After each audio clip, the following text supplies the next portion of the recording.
اسی سلسلے کی ایک مجلس سے خداوند متعال نے توفیق عطا فرمائی۔ پروردگار قرآن میں ارشاد فرماتا ہے کہ میں نے انسان اور جن کو خلق نہیں کیا مگر سوائے اپنی بندگی کے، اپنی عبادت کے۔ اب جب انسان دنیا میں آتا ہے، اپنے ماحول اور اپنے اطراف کو دیکھتا ہے، اسی ماحول اس کی پرورش بھی کرتا ہے، اور آہستہ آہستہ اس کا ماحول اس کے ہدف کو مشخص کرنا شروع کر دیتا ہے۔ جو جہاں پیدا ہوتا ہے وہ اسی خول میں چیزوں کو دیکھتا ہے، اور اسے اس سے باہر چیزیں نظر نہیں آتی۔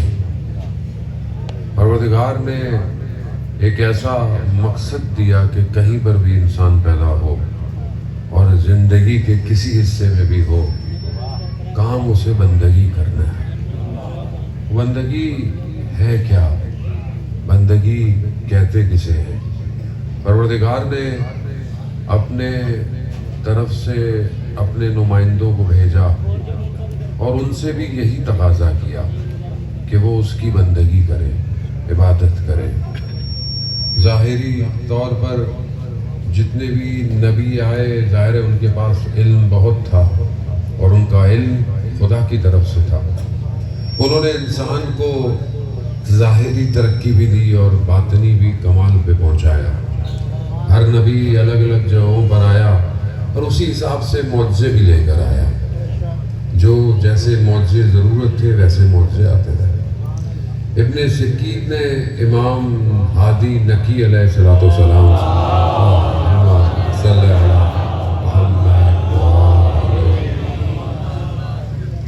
ابن سکین نے پوچھا کہ مولا، حضرت موسیٰ آئے تو عصا کا معجزہ لے کر آئے، حضرت عیسیٰ آئے تو بیماروں کو شفا کے لیے، مگر جب رسول خدا حضرت محمد مصطفیٰ صلی اللہ علیہ وسلم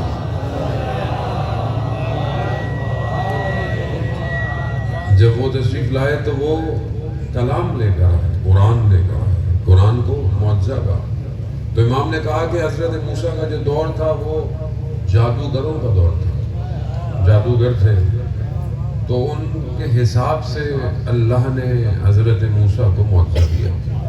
اور یہی وجہ ہے کہ آپ قرآن مطالعہ کرتے ہیں، قرآن کے اندر موجود ہے کہ جب انہوں نے رسیاں پھینکی اور وہ سانپ بن گئے تو حضرت موسیٰ نے عصا کو پھینکا اور وہ اسلحہ بن گیا، کیونکہ جادوگر تھے، جانتے تھے کہ یہ جادو نہیں ہے۔ اسی وجہ سے انہوں نے فوراً حضرت موسیٰ کے رب کو سجدے کیے کہ یہ جادو نہیں ہے۔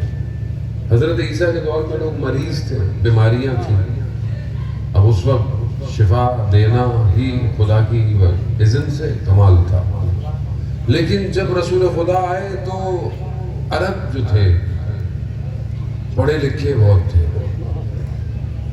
کلام میں بلاغت رکھتے تھے، عربی لٹریچر ان کا کمال پہ تھا، لیکن ویسے جاہل تھے۔ جہالت تھا نا، جہالت کیا تھی؟ کیونکہ زندہ بیٹیوں کو دفنا دیتے تھے، کعبہ کا طواف اوریاں کرتے تھے، جہالت تھی، زندگی گزارنے کے طریقے ان کو نہیں تھے، لیکن لکھتے کمال کا تھے۔ اسی لیے خدا نے ایسا معجزہ دیا کہ جب یہ 3 آیتیں سورہ کوثر کی خانہ کعبہ پہ ٹانگی گئی، بسم اللہ الرحمن الرحیم، انا اعطیناک الکوثر فصلی لربک وانحر انا شانئک هو الابتر، تو انہوں نے نیچے لکھا، کیونکہ کلام جانتے تھے، لکھا ما ھذا کلام البشر، یہ کسی بشر کا کلام نہیں ہے۔ معجزہ یہی تھا کہ اس کلام کے ذریعے سے لوگوں کو دکھایا جائے، اور قرآن جاوداں معجزہ ہے۔ قرآن سے اس زمانے میں معجزہ نہیں تھا، قرآن قیامت تک کا معجزہ ہے۔ قرآن ھدی للمتقین ہے، متقین کے لیے ہدایت ہے۔ لیکن جب بھی اللہ کا نظام آیا، اللہ کا نبی آیا، تو اس کے مقابلے میں بھی باقی لوگ آتے رہے، کیونکہ تبلیغ آسان نہیں تھی۔ لوگوں کو اللہ کی طرف لے کے جانا آسان نہیں ہے، کیونکہ جب انسان اللہ کی طرف بڑھتا ہے تو ذمہ داری بھی آتی ہے، اپنے آپ کو بچا کے بھی رکھنا ہے۔ لیکن دنیا کی پرستی کرے، جیسے بہت سارے لوگ بتوں کی پرستش کرتے ہیں، کسی اور کی پرستش کرتے ہیں، تو بتوں نے تو کوئی قانون نہیں بھیجا، خود بنایا ہے لوگوں نے، جیسا دل چاہے پرستش کرو، جو دل چاہے کرتے رہو، کسی نے پوچھنا بھی نہیں ہے، کسی بت نے پوچھنا بھی نہیں ہے۔ بت بنانے والے بھی سیانے ہیں، ان کو پتا ہے کہ ایسے لوگوں کی پرستش کراؤ کہ وہ پھر حساب کتاب بھی تو نہیں ہے، یہی دنیا ہے۔ اس کے بعد ہندوازم میں بہرحال ہر مذہب کا اپنا احترام اپنی جگہ پر، خدا نخواستہ کسی کے مذہب کا وہ نہیں ہے، لکم دینکم ولی دین ہے، قرآن بھی کہہ رہا ہے تمہارے لیے تمہارا دین۔ لیکن آپ خود دیکھیں نا کہ جب حضرت ابراہیم بتوں کو توڑ کر، سارے بتوں کو، جب یہ شہر سے باہر گئے تو بڑے بت کے گلے میں وہ کوہاڑی ٹائپ کی لگا دی، یہ واپس آئے گی، کس نے ہمارے بت توڑے؟ کہا یہ جو تمہارا سب سے بڑا ہے اس سے پوچھ لو۔ تو کہا یہ تو خود لکڑی کا ہے، یہ کیا بتائے گا؟ کہا جو بتا نہیں سکتا وہ تمہارا خدا کیسے ہے؟ ہمارا خدا؟ تو یہ سسٹم ایسے ہی بنایا، یہ سسٹم انسان کا نہیں ہے، یہ شیطان کا ہے۔ اب مرنے کے بعد کوئی حساب کتاب نہیں ہے، دوبارہ پیدا ہو جائیں گے، دوبارہ پیدا ہو جائیں گے، 7 چرخے بھی ہیں نا ان کے، 7 اچھے اعمال کیے تو اچھا پیدا ہوں گے، برے اعمال کیے تو جانور پیدا ہوں گے، ہر ان کا اپنا عقیدہ ہے، کوئی حساب کتاب نہیں ہے۔ مگر جب اللہ کا نظام آئے تو حساب کتاب شروع ہو جاتا ہے۔ اللہ نے انسان کو اختیار دیا ہے، اختیار کیا دیا ہے؟ عقل دی ہے۔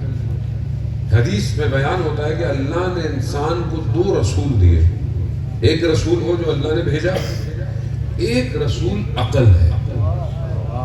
یہ عقل جو ہے وہ اللہ کی طرف سے رسول ہے، کیوں؟ کیونکہ یہ اچھے اور برے کی تمیز سکھاتی ہے۔ یہی ہے نا، آپ کہتے ہیں بھائی عقل سے کام لو، کہتے ہیں نا عقل سے کام لو، کیوں کام لو؟ اس کا مطلب ہے کہ عقل کچھ کرتی ہے، لیکن اگر عقل استعمال کی جائے، نہ کی جائے تو پھر انسان جانوروں کی طرح ہے۔ بھائی بھیڑ کا ریوڑ، اس کو پتا ہے سامنے کھائی ہے، جو آگے جا رہا ہوتا ہے اس کے پیچھے پیچھے جاتی رہتی ہے۔ بھیڑ کا ریوڑ ایسے ہی ہے نا، جو آگے جاتا ہے اسی کے پیچھے پیچھے جاتی ہیں، اب وہ کھائی میں گر جائے سارے گر جائیں گے۔ عقل چونٹیاں جیسے 1000 سال پہلے تھیں ابھی بھی ویسی ہیں۔ شہد کی مکھی، اللہ کہتا ہے میں نے اس کو وحی کی، کس کی؟ شہد بنانا کیسے، گھر کیسے بنانا ہے، کس نے کی؟ اللہ نے۔ لیکن 1000 سال پہلے بھی جو شہد جیسے بناتی تھی، ابھی کمپیوٹر کے دور میں کیا اس کے اندر کوئی تبدیلی آ گئی؟ نہیں ہے۔ کیوں نہیں ہے؟ جو انسٹال کیا ہے سافٹ ویئر ویسے چلنا ہے، کوئی تبدیلی۔ مچھلیاں پانی سے باہر آ کر فلیٹوں میں نہیں زندگی گزار رہی، یہ ہم نے پانی میں ڈال کے باہر لے آیا، کیونکہ جیسا بنایا ہے ویسے ہی ہے۔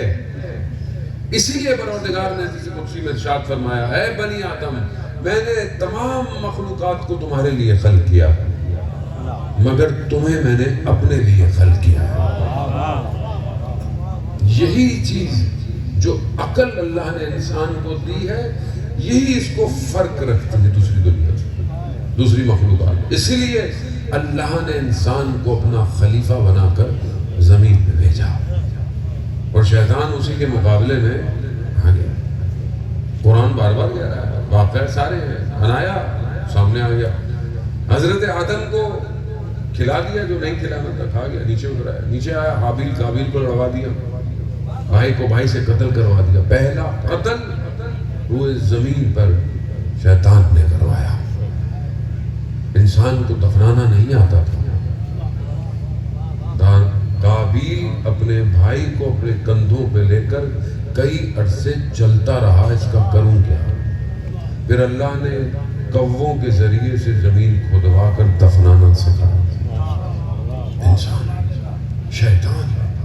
شیطان کو ہلکا نہیں لیا۔ قرآن کہہ رہا ہے عدو مبین ہے، عدو دشمن، آشکار ترین دشمن شیطان ابلیس۔ اس نے اللہ سے وعدہ لیا، قسم وقت لیا ہوا، ہر نبی کے مقابلے میں نبی کو مشکلات کا سامنا. حضرت نوح کتنے سال بعد تبلیغ کی؟ 900 سال. یہاں تو 9 دفعہ مجلس میں ہی پڑھنے آؤ، لوگ صحیح نہ ہے، مولانا کہتے ہیں میں نہیں جا رہا، لیکن لوگ ٹھیک نہیں ہونے والے. 900 سال تبلیغ کی ہے. 900. کتنے لوگ مسلمان ہوئے؟ تھوڑے سے لوگ. اور لوگ اتنا تنگ کرتے تھے، پتھر مارتے تھے، لہو لوہان ہو جاتے تھے، روز لہو لوہان ہو جاتے تھے. تبھی تو خدا سے کہا پروردگار عذاب بھیج ان پر. لیکن آپ رحمان کو دیکھیں، کہا کہ نوح یہ کھجور کا پھل ہے، کھاؤ، اس کی گٹلیوں کو دفناؤ، جب یہ درخت بن جائے، جب یہ پھل دے، پھر میں عذاب بھیجوں گا. اور کہتے ہیں اس درخت کو پھل دینے میں 18 سال لگ گئے، عذاب روکا ہوا. پھر حضرت نوح نے کہا پروردگار اب تو پھل آ گئے. کہا اس پھل کو بھی کھاؤ، اس کو بھی دفناؤ، جب یہ درخت بنے، کشتی کے لیے لکڑی بھی تو تیار کرنی تھی. وہ کہتے ہیں 4-5 دفعہ روایات کہتی ہیں کہ خدا نے عذاب کو ٹالا مگر نہیں ہوا، پھر بھی عذاب آ گیا. کشتی بن گئی، لوگ سوار ہو گئے، کشتی چلتی رہی، پانی میں رکی. کہتے ہیں کہ ریت کنارے پروردگار نے حضرت نوح سے کہا کہ اس مٹی کے کچھ بناؤ. مٹی سے کچھ برتن بنائے، کچھ چیزیں بنائی. کہا اس کو توڑ دو. حضرت نوح نے کہا پروردگار میں نے بڑی محنت سے بنایا ہے. تو کہا نوح میں نے مخلوق کو بھی بڑی محنت سے بنایا. خدا رحمان ہے، خدا اپنے مخلوق کو چھوڑتا نہیں ہے. ہم چھوڑ دیتے ہیں خدا کو. خدا تو نہیں چھوڑا، وہ تو رحمان ہے، وہ تو رحیم ہے. وہ تو کافر کو بھی خوراک دے رہا ہے. وہ تو جو جس سے مانگ رہا ہے دے رہا ہے، وہ منع نہیں کر رہا. چلا جس سے مانگ تو دینا تو میں نے ہی ہے. وہ یہ رحمانیت ہے اس کی. عزیزان محترم، ہر نبی کے مقابلے میں تکلیفیں برداشت کی. انبیاء نے مشکلات کو برداشت کیا. ہر نبی نے آپ کے سامنے. حضرت ایوب کتنی مشکلات تھی. اولاد چلی گئی، باپ چلے گئے، سب چلا گیا، بیماری لگ گئی، شہر سے باہر چلے گئے. لوگوں نے تانے دینا شروع کر دیے.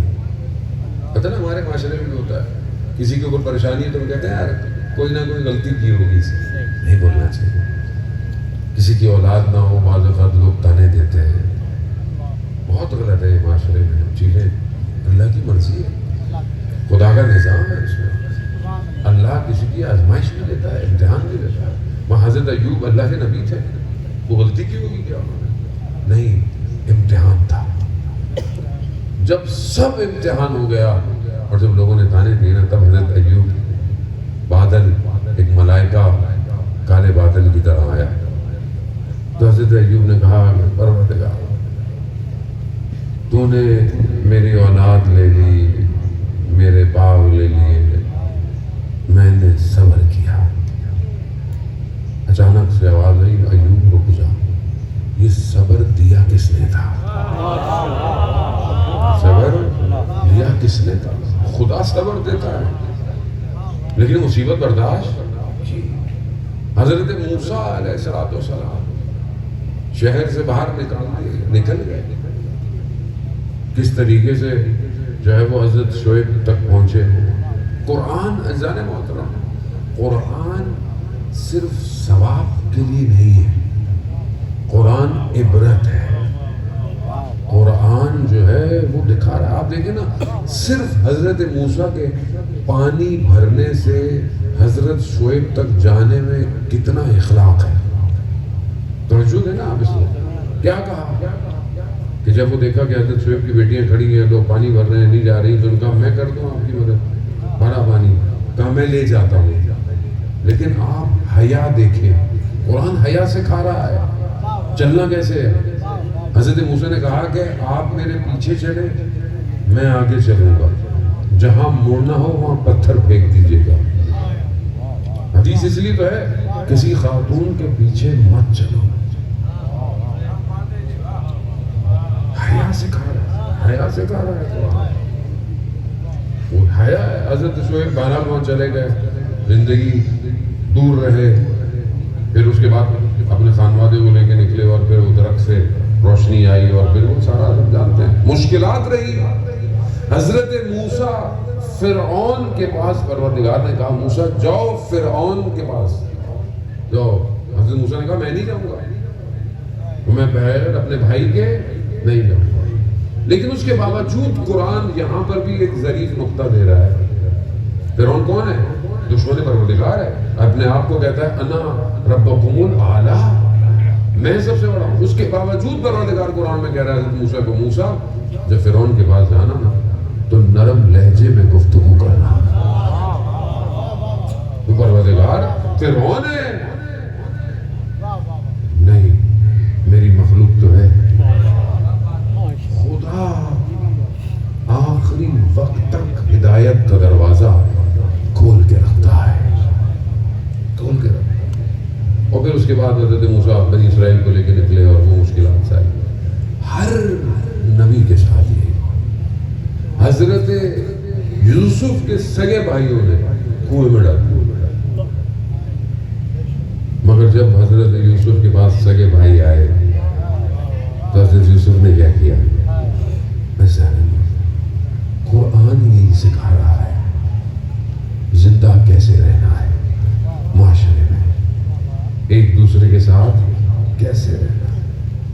کتنی مشکلات کفار مکہ نے کی, لہو پتھر مارنا, رسول خدا کے سجدوں کے اوپر ڈالنا, تکلیفیں. شیب ابی طالب میں 3 سال پتھروں کو اپنے شکم سے باندھ کر رسول خدا نے رکھا. مگر جب فتح مکہ ہوئی رسول خدا نے سب کو معاف کر دیا. رحمت للعالمین. ہم اپنی زندگی میں دیکھیں, ہماری زندگی میں یہ سب کہاں ہے؟ رسول خدا کی امت ہے نا, ہم کیوں نہیں درگزر کرتے؟ ہم کیوں نہیں لوگوں کو معاف کرتے؟ ہم کیوں تفرقوں میں بٹے ہوئے ہیں؟ ہم کیوں فرقوں میں تقسیم ہیں؟ ایک دوسرے کی ذرا سی بات تحمل نہیں کرتے, برداشت نہیں. ایک اللہ, ایک نبی, ایک قرآن. کوئی اہل بیت سے زیادہ محبت کرتا ہے, کوئی کم بن, وہ تو ہر کسی کا اپنا نصیب ہے. لیکن انسانیت تو ہو. آج مسلمان کیوں تفرقے کے اندر ہیں؟ غزہ فلسطین میں کتنا ظلم اور ستم ہو رہا ہے, بھوک سے بچے مارے جا رہے ہیں, لیکن مسلمانوں میں اتحاد نہیں ہے. دنیا یہ جو بھول جاتے ہیں کہ یہاں شیطان اپنا کام کر رہا ہے, بھول جاتے ہیں. اذان وہ ہمیشہ یاد رکھیں, کوئی بھی تفرقہ پھیلائے وہ امت سازی نہیں کر رہا. امت بنانا اصل انبیاء کا کام امت بنانا تھا. امت ہونی چاہیے, ایک امت ہونی چاہیے. تو کیا ہم اپنی زندگی میں دیکھیں ہم ایک امت بن رہے ہیں کہ نہیں بن رہے؟ اور زندگی میں مشکلات تو آئیں گی. زندگی کا اصل ہی مشکلات ہے.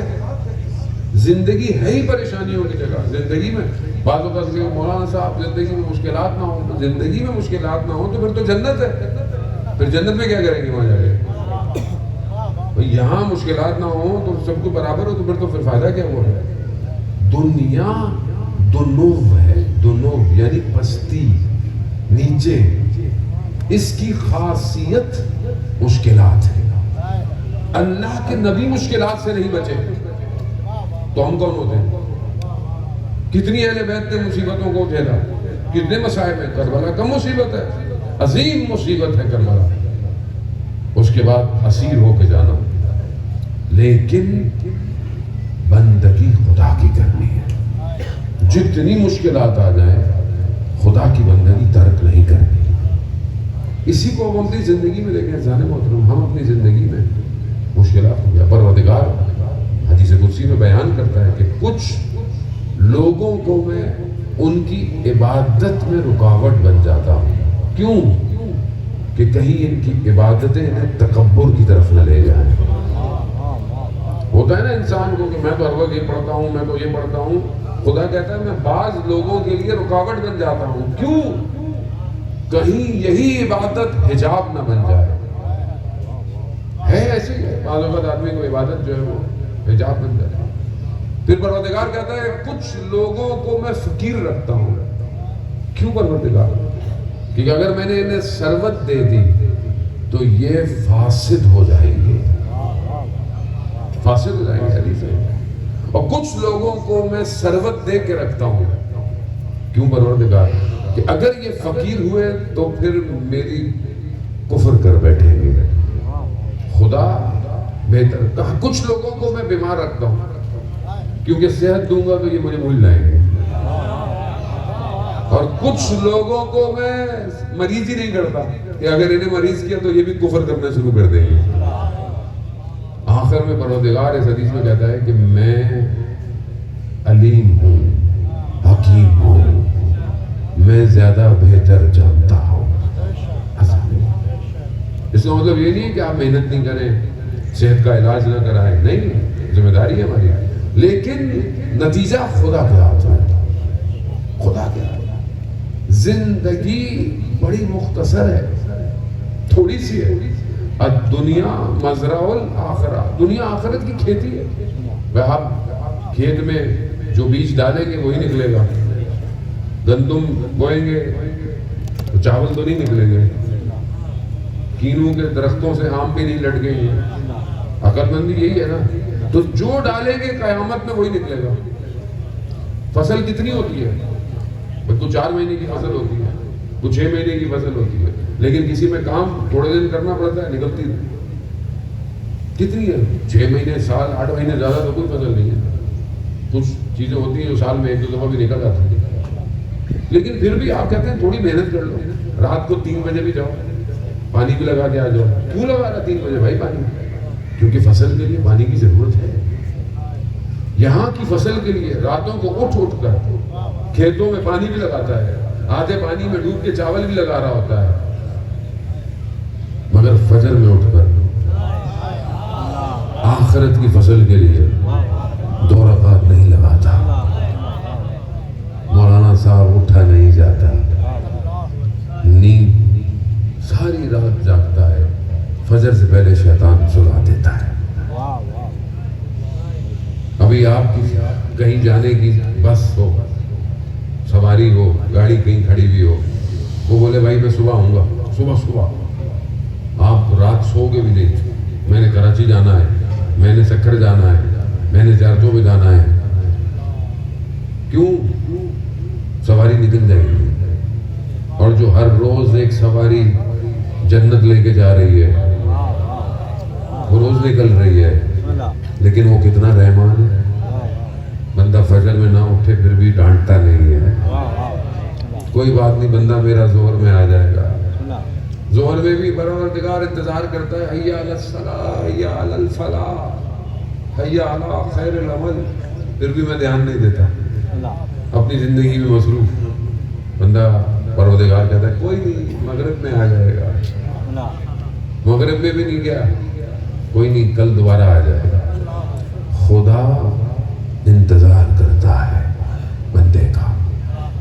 ان اللہ یحب التوابین، خدا توبہ کرنے والے سے محبت کرتا ہے. خدا یہ نہیں کہتا کہ جب کب توبہ کرو، کبھی بھی توبہ کرو، کبھی بھی. اس کی توبہ کرنے کے لیے کسی دروازے پہ بھی جانے کی ضرورت نہیں ہے. وہ کہتا ہے ہاتھ اٹھا لو بس، تم پلٹ آؤ. پلٹنا ضروری ہے. انسان پلٹ آئے. استاد فاطمی نیا ایک جوان کا واقعہ بیان کرتے ہیں. تہران کے قریب گاؤں میں اس کے والد عالم دین تھے، اور وہ اچھے عالم دین، انتقال ہو گیا. بیٹا باپ کا لباس پہن کے ممبر پہ بیٹھ گیا. اس کو آتا نہیں تھا اتنا، اپنی مرضی سے کچھ احکام بتاتا رہا. ایک دن اس نے آئینے میں دیکھا کہ اس کی محاسن داڑھی میں سفید بال آ گئے. تو اسے احساس ہوا کہ یار میں اتنے دنوں سے لوگوں کو غلط چیزیں بتا رہا تھا. شرمندہ ہوا، خدا سے توبہ کی، لوگوں کے پاس آیا، کہا میں معذرت چاہتا ہوں، میں اتنے دنوں سے آپ کو غلط چیزیں بتاتا تھا. الٹا لوگ اس کی معذرت کو قبول کرتے، اس کو مارا، اس کے کپڑے پھاڑ دیے، اس کو گاؤں سے باہر نکال. باہر نکلا، شہر کی طرف گیا، پریشان حال تھا. صحیح توبہ کرے تو پھر دیکھیں کیا ہوتا ہے. پھر ایک روحانی سی شخصیت ملاقات. کہا کیا ہوا؟ کہا یہ ہو گیا ہے. کہا تو تم پھر علم سیکھ کیوں نہیں لیتے؟ سیکھ لو.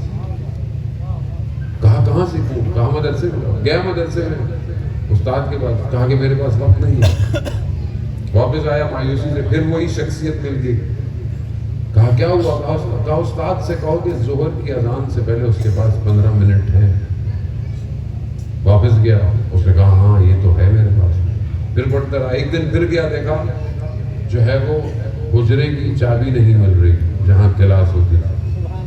واپس چلا گیا. پھر شخص سے ملاقات ہوئی تو کہا کہ فلانی جگہ استاد کو بولو فلانا شخص آیا تھا, چابی چھوڑ کے چلا گیا. اب وہ بھی استاد تھا. اس نے کہا یہ کون ہے جو میرے اوقات سے بھی واقف ہے, حجروں کی چابیوں سے بھی واقف ہے؟ تو کہا یہ کوئی اور ہو نہیں سکتا, یہ وقت کا امام ہے. تو جب جوان آیا, اب جوان کو نہیں پتا کون ہے, کیونکہ جب تک امام نہ چاہے کوئی ان کو پہچان نہیں سکتا. امام جعفر صادق علیہ السلام ارشاد فرماتے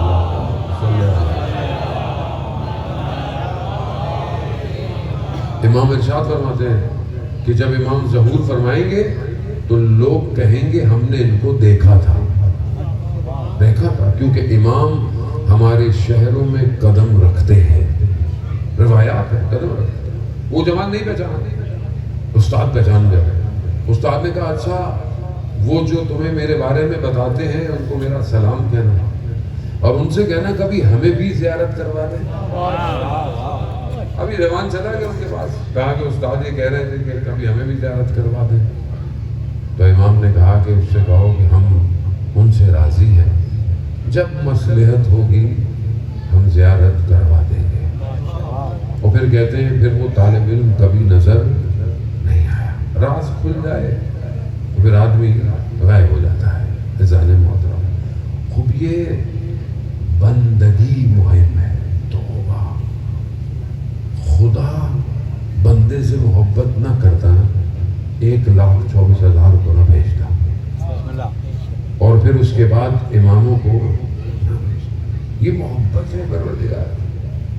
پروردگار حدیث قدسی میں کہتا ہے کہ جب کوئی بندہ میرے پاس پلٹتا ہے کوئی بندہ, تو میری کیفیت کیا ہوتی ہے؟ خدا تو ہماری طرح نہیں ہے, لیکن سمجھانے کے لیے کہ جیسے آپ دشت اور ریگستان میں کہیں پر آپ کی سواری کھو جائے, گھوڑے پر ہو, سوار ہو, پانی ہو, سامان ہو, کھو جائے, اور آپ چل چل کے گرمی میں ڈھونڈ کے ریگستان میں بے ہوش ہو جائے, اور آپ کی آنکھ کھلے, اور آپ کی آنکھ کھلے تو آپ کے ساتھ آپ کی سواری کھڑی ہوئی ہو, تو آپ کو کیا احساس ہوگا؟ خدا کہتا ہے جب کوئی میرا بندہ میرے پاس آتا ہے مجھے بھی یہی احساس ہوتا ہے. تو رحمان ہے, شہرت سے بھی زیادہ قریب ہے. ظالم ہم دور ہو گئے ہیں اپنی اس دنیا کے چکر میں, رشتوں کے چکر میں, چھوٹی چھوٹی سی لذتوں کے چکر میں. گناہ انہیں ہمیں, میں خدا نخواستہ آپ کو نہیں کہہ رہا, آپ لوگ نیک ہیں, وہ انسان گھر گیا ہے. آزادی چاہیے اس کو اپنے وجود سے. کیسے کرے؟ بندگی کرو, عبادت کرو. کون سی عبادت کرے؟ مصلی بچھا کے بیٹھے رہے؟ نہیں. بندہ کہیں پہ بھی ہو بندہ ہوتا ہے. صرف مسجد اور امام بارگاہ میں بندہ نہیں ہوتا. بندہ اپنے بازار میں بھی بندہ ہو, بندہ اپنے گھر میں بھی, بندہ اپنی تنہائی میں بھی. کمال تو تنہائی ہے نا. کوئی ایک دوسرے کے سامنے تو لوگ احترام کرتے ہیں, برا کام نہیں کرتے ہیں, لوگ کیا سوچیں گے. لیکن اب کتنے تعجب کی بات ہے, کمرے میں چھوٹا بچہ بیٹھا ہو نا تو انسان گناہ کرنے سے حیا کرتا ہے, لیکن اپنی تنہائی میں خدا کو چھوٹے بچے کے برابر بھی نہیں سمجھتا. گناہ ہے. وہ تو دیکھ رہا ہے. کیا ہمیں یقین نہیں ہے خدا دیکھ رہا ہے؟ کیا ہمارے اعمال خدا کی بارگاہ میں نہیں جائیں گے؟ خدا کہاں؟ پروردگار سورہ توبہ میں کہتا ہے اے رسول ان سے کہہ دو اللہ رسول مومنین کی جماعت دیکھ رہے ہیں. اللہ نہیں دیکھ رہا, رسول بھی دیکھ رہا ہے. کیوں؟ کیونکہ امت کی گواہی دے گا، اور مومنین کی ایک جماعت دیکھ رہی ہے۔ ہمارے اعمال ہفتے میں 2 دفعہ امام کے پاس جاتے ہیں۔ کیا جاتے ہیں؟ کیا بھیج رہے ہیں؟ اگر ہم امام کو خوش نہیں کر سکتے تو امام کو رلانا تو نہیں چاہیے۔ مومنین کی جماعت دیکھ رہی ہے۔ طالب علم کہتا ہے میں کم میں باہر نکلا، بارش کا پانی پڑا ہوا، تیزی سے گاڑی گزری، بارش میرے کپڑوں پہ پانی آ گیا، نکل گیا وہ ڈرائیور، میں نے اس کو برا بھلا کہہ دیا، دوبارہ گیا، میں نے لباس بدلا، میں جو ہے وہ آیت اللہ بہاؤدینی رضوان اللہ تعالیٰ علیہ کے پاس گیا، وہ کتاب پہ کچھ لکھ رہے تھے، انہوں نے سر نہیں اٹھایا اور مجھے کہا اگر اس ڈرائیور نے غلطی کی تھی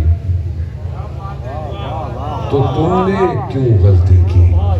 جبکہ وہ کہتے ہیں وہاں کوئی موجود مومنین کی جماعت دیکھ رہی ہے، دیکھ رہا ہے۔ خدا کہتا ہے کہ میں تمہیں قیامت میں سب دکھاؤں گا، ایک ایک چیز دکھاؤں۔ نہج البلاغہ میں مولا فرماتے ہیں، چھوٹی سی حکمت ہے، کہا کہ جو بھی تم دنیا میں کر رہے ہو تمہیں قیامت میں دکھایا جائے گا، دکھایا جائے گا۔ کیا کریں گے؟ اسی لیے کہتے ہیں کہ انسان خدا کی بارگاہ میں توبہ کرے کہ پروردگار، دعائے ابو حمزہ جو ماہ رمضان میں پڑھتے ہیں، امام سجاد علیہ السلام نے تعلیم فرمائی،